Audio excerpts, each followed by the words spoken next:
everybody. I'm Randy Tibbins. You know who you are.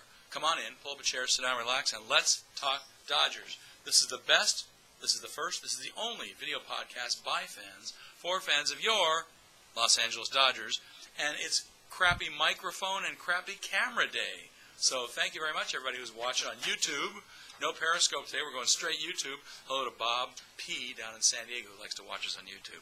But we're not doing YouTube that often. That's why you haven't seen us here, Bob. That answers your question. It's March. No, it's not. It's May 10th. Let's get it right, folks. May 10th, 2017. We're at the game last night, celebrating a birthday, and not mine. And Dodgers once again beat the bejeebers out of the Pirates. Of course, they got such a bad team, we should have beat them handily again. But instead of the 12-1 drubbing they gave Monday night, last night it was a Tuesday night squeaker in the stadium. First thing that happened was the Dodgers came from ahead, then they came from behind. Let's hear how they did it. First of all, they came from ahead because they had the lead from this two-run home run by Yasmani Grandal. Check it out. He gets a fastball to drive on 2-0. It is a fastball. It's hit hard. Right center field. Runs out of room. It's gone. A two-run home run for Yasmani Grandal. Yeah, that was interesting. You know what's happening now in these recaps? A lot of different factions, MLB and the Dodgers, they're using dual play-by-play because, well, a certain young guy is not getting as excited as he should be about certain things. He doesn't always say the name of the guy who hit the home run. Anyway, he assumes too much on television. We won't get into what JD's doing right now, but he knows who he is. He's doing an okay job. I think some people think he's doing a lousy job. He's doing all right. He's got to get a little better, get a little more excited about our team here. I get it that's not his team. He's not from here. All right. Then we had a little deal where we kind of had some problems there. But the good news is that Julio Urias was pitching a gem. He was pitching a no-no through 6+, and then let up a hit, and they took him out, and then we let up the whole thing. Anyway, it got tied up. Then they went ahead. Then we went ahead in the 9th inning on this, and this is a great one. This is Cody Bellinger tying it up in the 9th. Here, check it out. First and second for Cody Bellinger. Ground ball into right field for a base hit. Here comes Seager to the plate, and the Dodgers have tied it at 3. Yeah, you know what? You got to make sure, Joe, if you're doing those, you got to end up like Charlie there, getting real excited about it, and they tied the game. Anyway, another one of those dual playbacks there. We'll hear a couple of different ones pretty soon of both guys. All right. Then in the 10th inning, it was a walk-off, Austin Barnes, and Ross Stripling was running. He was pinch running for Yasmani Grandal. Check this out. This is Joe Davis's call for that play. Are you ready? This is with the Dodgers winning it in the bottom of the 10th. Here we go. Lines one into right center, a base hit. How fast can Ross Stripling run? He hits third and comes home. Fast enough. They tie it in the 9th and win it in the 10th. Okay, that was pretty good. I'll give Joe points on that one. I'll give you about a 9 on that, Joe. That was a good call. Let's hear it now by our own other radio ace, Charlie Steiner. Check this out. Line drive into right center field for a base hit. That's going to split the seam. That's going to go to the wall. Here comes Stripling, and the Dodgers will win it. Austin Barnes with a 2-out double into right center. The Dodgers with a run in the bottom of the 10th inning. Walk it off. It's 4-3. And you notice what he did there, Joe, if you're listening to our show, which I'm sure he isn't. Charlie got real excited. Then he recapped at the end, telling who it was. So that was kind of neat. But anyway, that's what the Dodgers did last night. It was a great game. Anyway, those were the calls from last night. Injury reports and moves. Andrew Toll suffered a bruised knee, I think. I don't know what the final call on that is. I really didn't look up the game notes on it yet. Let's see what they say on the Dodger website. But he didn't really hit the wall on a foul ball that he caught. He was going after a foul ball, and he almost hit the wall. He puts his hands out, and he fell on his knees before he got to the wall, which was kind of weird. I don't know. It was a kind of a strange play. He was set for an MRI exam on the knee, and last I heard, nothing happened yet, so we won't know until whenever. And it was a strange play. Hyun-Jin Ryu is scheduled to return to the rotation on Thursday in Colorado, so I'll give a big crowd shout-out to that. Yay! We want to see him again. Hopefully he's healthy, because when that guy's healthy, he's pretty good. You can sure use him. All right, whenever I do this, it means fun stuff on the podcast. If you're watching for the first time, whenever I go, that means fun stuff. And we have some fun stuff. Let's see, tilt this up a little. Get some camera. I haven't used this camera in a while. How's it looking? Pretty good? Not bad. Fun stuff, okay? In case you don't know, if you're out of market, there's a little thing on Facebook called MLB Dose, D-O-S-E, and MLB Dose 2. They sometimes have the game, but I hear now they're out.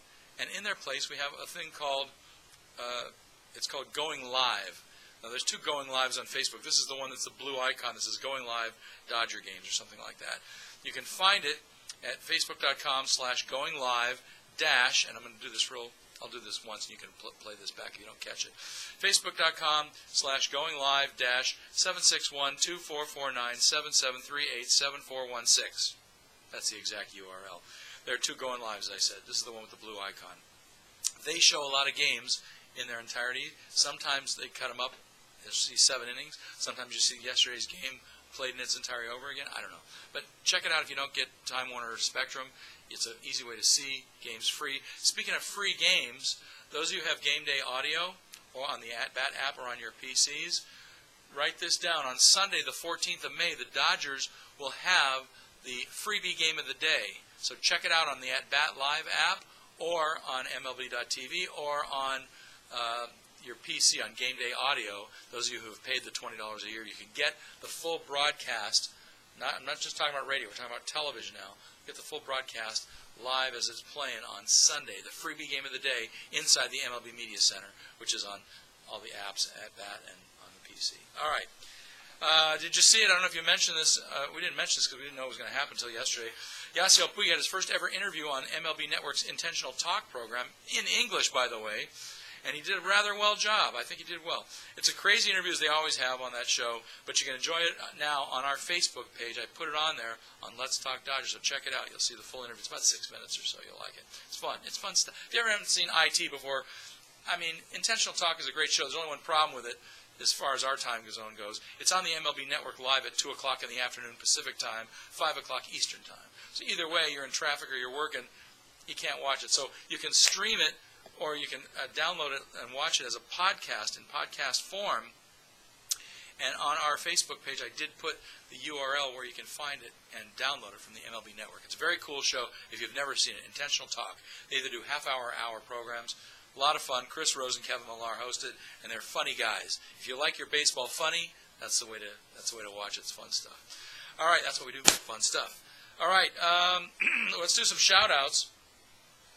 We got a few this time. First of all, shout-outs to Fan Services last night in aisle 153 on the Loge level for getting us my uncle's birthday pin. My uncle turned 82. No, I'm sorry. He wishes he was 82. He turned 92 last night at the baseball game on his birthday. And they got him a neat pin for his special day, which says, "It's my birthday, Los Angeles Dodgers," whatever. And, of course, that was a cool win for the perfect celebration, so we had a great time. Also, shout-outs to the people that were there with me, in addition to Uncle Al, Lynn, and David. We had a blast, didn't we, guys? That was fun. And a cool win for a great celebration, as I said. Also, shout-outs to Charlie Z, Ron, Aaron. All right, Aaron knows who he is. And, of course, David K., Alan K., Lynn, my game-watching crew last night who helped the team win in our Shark Fin Rally Caps. We had it going. We won it in the 9th and 10th because of those Shark Fin Rally Caps. And one shout-out to my pal Karen V., who I found out this morning was also at the game last night. Great game, huh, Karen? I like it. And next time, bring your glove to catch those foul balls. Because she had one come right into her box and right out again. She was sitting in one of the luxury box, so in one of her suites. But anyway, I'm sorry I didn't get the ball. But one fell up, 2 rows in front of us, too, but we didn't jump. We're too old to dive. You got to leave that for the 30-year-olds and under. All right, speaking of which, speaking of great games and game-watching parties, we have our own game-watching party coming up this Friday. That's the day after tomorrow. And it's co-sponsored event. It's being sponsored by us, Let's Talk Dodgers, the podcast, and the San Fernando Valley Dodger fans from Meetup.com. If you go into Meetup.com, and if you're living in the San Fernando Valley, or the city for that matter, find the San Fernando Valley Dodger game-watching party, folks, in Meetup.com. They're going to meet us, and we're going to meet them, I hope. It's happening May 12th, this Friday, and it's at the Hollywood Way Barbecue in Burbank, and details and times and all that, 5:30 to 8:30, I think, and on our Facebook page, and on theirs too, I think. So check it out on Meetup.com or on Let's Talk Dodgers inside of Facebook. Stats of the day, we got one for you that nobody's really talking about. Before last night, Julio Urias had never this is a couple of stats in one. He never allowed only one hit in a start longer than 3 innings, or taken a shutout into the 7th. In fact, his 6.1 innings last night was his longest outing in the majors or the minors ever in his short career so far, his young career. And besides all that, only 3 other pitchers this season have taken a no-hitter into the 7th inning. So way to go, Julio. It was me and Julio down at the ball yard last night. We had a blast. He's looking good. And you know what?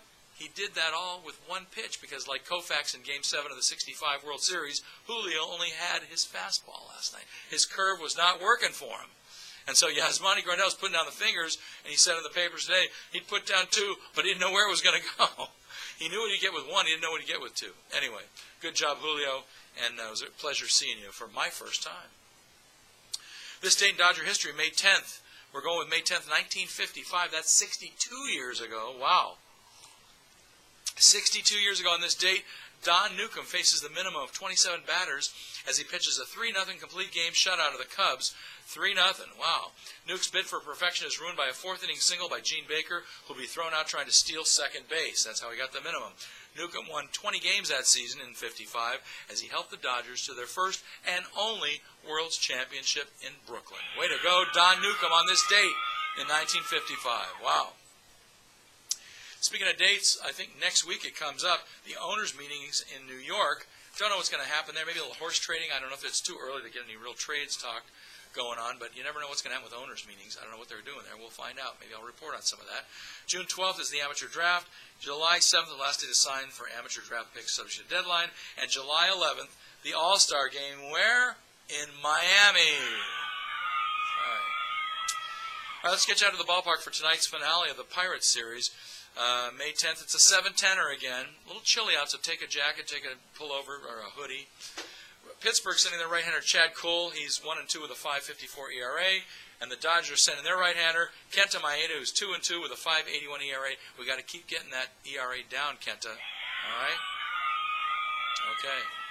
And then the Dodgers are moving on, and they're going on the road to Colorado. That we'll be reporting on that on Friday. Don't forget to check out John Suh's outstanding photography at dodgersphotog.mlblogs.com. Check out the Dodger Insider, John Weissman, dodgers.mlblogs.com. And good job, Mark Langell, writing some stories for the Dodger blog at the Dodger Insider. So good. One shout out to my friend Mark Langell.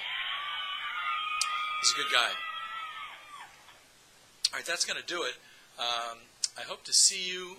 I believe on Friday we'll be doing it. I think it's going to be Flashback Friday. Stay tuned. So come on back Friday, pull up a chair, sit down, relax, and let's talk Dodgers on Friday. We'll see you, and let's blow out the Bucks. Let's go for the sweep. Get those brooms out.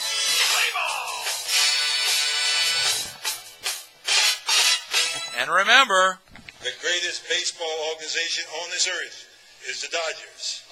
Don't you ever forget it. That was Don Newcomb we just talked about. Bye, everybody. Have a great couple of days. We'll see you on Friday.